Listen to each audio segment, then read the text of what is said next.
Mimi mbwa. Subiri kuonyesha wangu.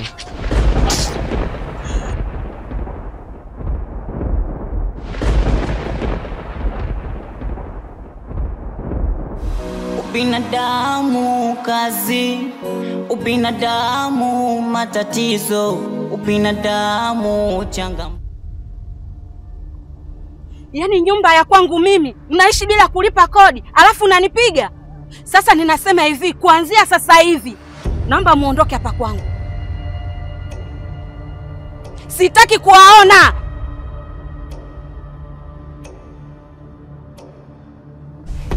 Lakini ungekuja ungejitambulisha toka mwanzo. Hayo tasingetokea. Puazi mmoja wewe. Sasa ninasema hivi, kwa huruma yangu ninakuachieni kwa leo tu. Kesho ninakuja na huyu aloaekeni hapa. Nahitaji muondoke. Ubinadamu kazi, ubinadamu matatizo, ubinadamu changamoto. Sasa kaka umefanya nini? Tutaenda wapi sasa? Yaani shida yako kaka unatumia hasira. Unaona sasa ushaharibu, sisi tunaenda wapi? Kumbuka maneno ya wahenga walisema, majuto ni mjukuu, nikaobishia. Majuto, majuto, majuto, majuto. Mimi mama wangu, naomba nikushukuru sana kwa wema wako, kwa maana toka jana mpaka leo umenitendea wema mkubwa sana, kwa sababu bila wewe safari yangu ya kuzimu ilikuwa nyepesi sana. Sawa, usijali baba yangu. Usijali, tunamwamini Mungu, lakini kwenye harakati za kukusaidia sikuwa peke yangu. Nilikuwa na rafiki yangu mmoja anaitwa Saleh, ila kwa sasa hivi hayupo. Ameelekea kwenye harakati za kila siku, ameingia kwenye majukumu, lakini nachoamini akirudi nitakukutanisha naye. Sawa, nashukuru na nitaendelea kushukuru. Ila mimi nilikuwa na ombi moja tu. Hili pia nilikuwa naomba unisaidie sana. Unajua mimi ni mtu ambaye na familia na watoto wangu. Kwa hiyo nilikuwa natamani sana mnirudishe nyumbani kwangu. Mnisaidie tu kunipeleka nyumbani kwangu. Kwani nyumbani kwako ni wapi? Mimi naishi Kisemvule. Kisemvule. Sasa huko Kisemvule nitawezaje kukupeleka ikiwa mimi sipafahamu? Alafu nawe kama unavyoona hali yako, macho yako hayaoni, nitawezaje kukupisha kwenye familia yako? Mimi nikutoe tu shaka kwenye hilo, kwa sababu mimi naishi pale Kisemvule na miaka 3 sasa. Nikiwa na hali yangu hii. Mimi nikutoe shaka tu kwenye hilo, kwa sababu mimi naishi pale Kisemvule na miaka 3 sasa. Nikiwa na hali yangu hii ya ulemavu wa macho. Sawa, haina shida. Haina shida, basi nitajiandaa ili niweze kupeleka kwenye familia yako.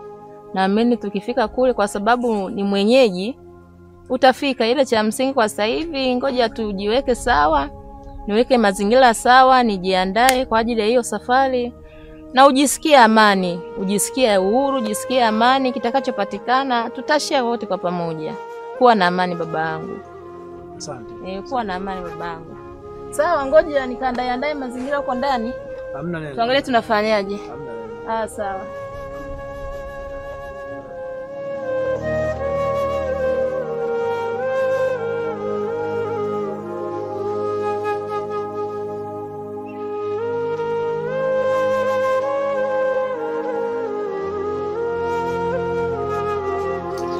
Odi onyewe.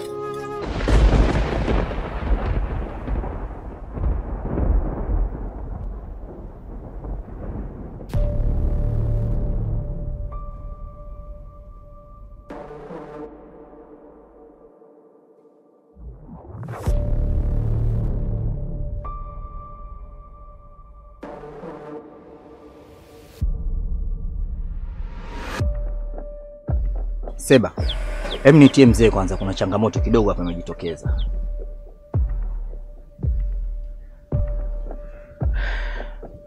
hiyo changamoto naifahamu. Sababu huyo uliokuja nayo alikuja jana na akatufukuza katika nyumba yake. Aha. Na kuhusu mzee, amepotea tangia jana. Ati nini? Mzee amepotea? Ndio. Sasa unawezaje kupata na tatizo kubwa kama hili alafu unashindwa kuniambia? Mmefanya taratibu zipi za kumpata mzee?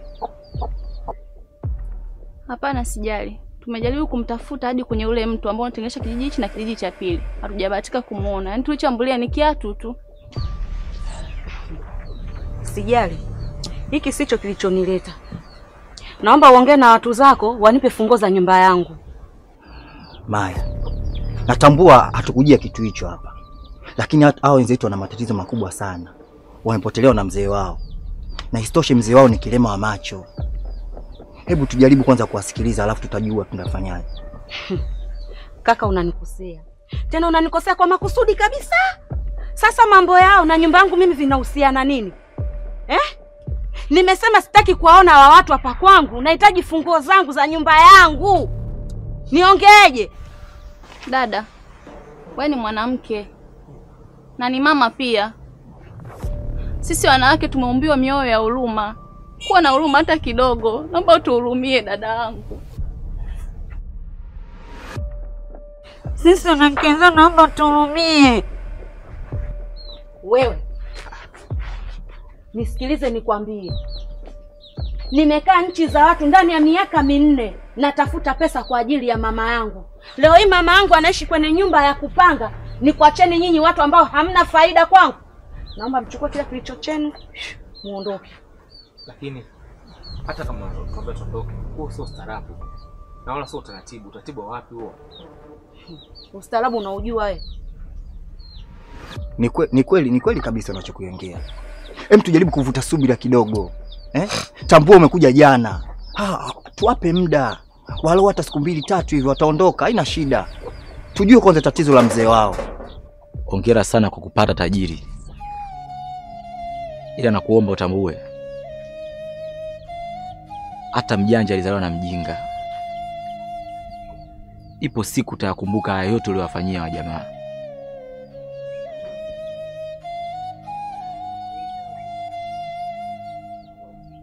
Seba, katika haya maisha usiombe usipitie changamoto wala majaribu yoyote yale. Ila muombe Mungu akupe nguvu na imani ya kuhimili changamoto zote na uweze kuyashinda matatizo yote yanayokutokea.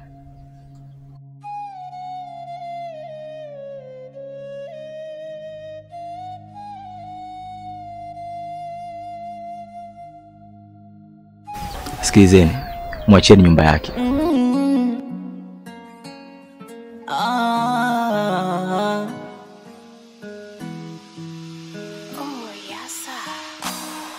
Ubinadamu kazi, ubinadamu matatizo, ubinadamu changamoto. Ubinadamu kazi, ubinadamu matatizo, ubinadamu changamoto. Nakumbuka maneno ya wahenga walisema, majuto ni mjukuu, nikaobishia.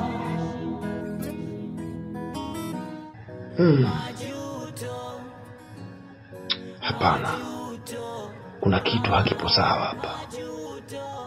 Ni lazima nitoroke nikawaone watoto wangu. Ndio, lazima nitoroke nikawaone. Siwezi kukubali.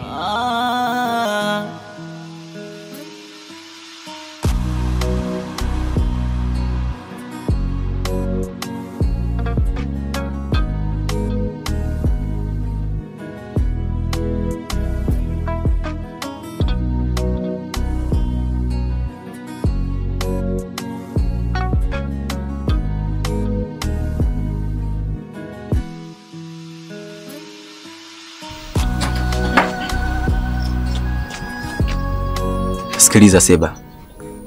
Haya mambo ya kuwaza sisi tumefukuzwa nyumbani, tuyaache kwa sasa. jambo la msingi ni kufikia tunampataje mzee. Sisi tumeelewana hapo? Ya. Hilo unazungumza ni jambo la msingi sana. Na mimi pia nikushukuru. Hasa umekuwa kama familia. Ni muhimu tumtafute mzee kwa sasa sababu unajua tangia amepotea hatujui kama amekula, ni mzima. Bora angekuwa amekufa tungepata ule mwili wake kuliko kupotea katika umri ule. Hivyo basi mimi nakushukuru sana ndugu yangu. Yaani na sasa umekuwa ni familia. Na nikuombea baraka nyingi sana, sana na sana kwa Mungu. Sikiliza Seba. Mambo ya kubarikiwa sijui baraka tuyaache kwa sasa. Umeona jua lishapanda hivi. Tupande juu kwa mwangalie mzee. Sawa. Tupite huko. Tutene huko.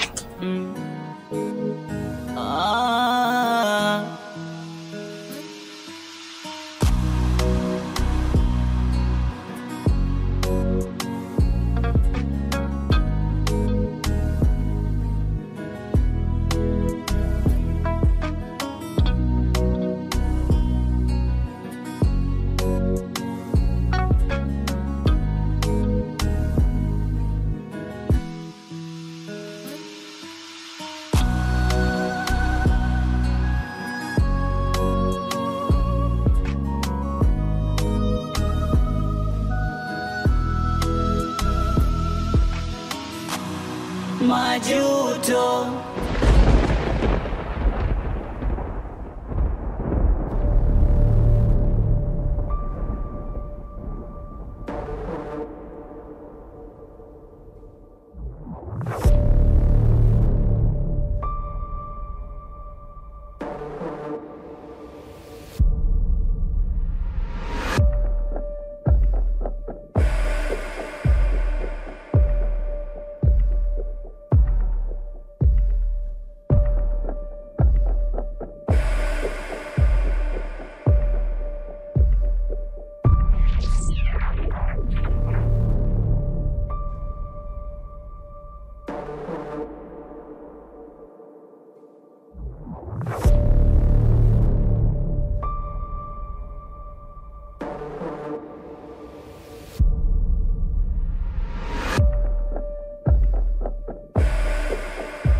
We mzee mchawi nini? Hapana hapana. Mimi nalima kwenye shamba langu, wewe unatembea tembea unafuata nini? Nyie ndio wanga nyie. Sijajua kama hili shamba la mtu.